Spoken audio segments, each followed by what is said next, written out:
તો મજબૂરીનો ફાયદો આ લોકો જેટલો આ સરકારમાં ખેડૂતનો લેવાય ને એટલો બીજી એકેય સરકાર નથી લીધો. ભૂપેન્દ્રભાઈ તો એવું કહે છે જે સીએમ છે આપણા કે હું તો મૃદુ અને મક્કમ છું, ખેડૂતોની સરકાર છે.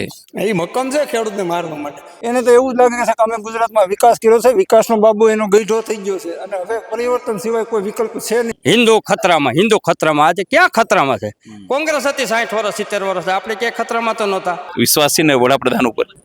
પહેલા હતો પણ અત્યારે એવું છે જ નહીં. ખેડૂતો ખુશ છે?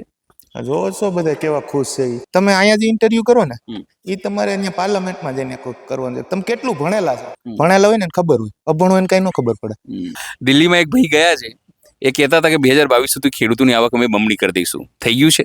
હાવ ફાકા ફોજદારી છે, અડધી થઈ ગઈ છે. 2000 રૂપિયાનું એક થેલી ખાતર આવે, જે 4 થેલી આવતું 1 થેલી થઈ ગયું, તો એના 2000 રૂપિયા તો 1 થેલી ખાતરમાં વહી ગયા. ઉત્પાદનમાં કાંઈ નથી, સરકાર કાંઈ રાહત આપતી નથી, કુદરતી માર આવે છે.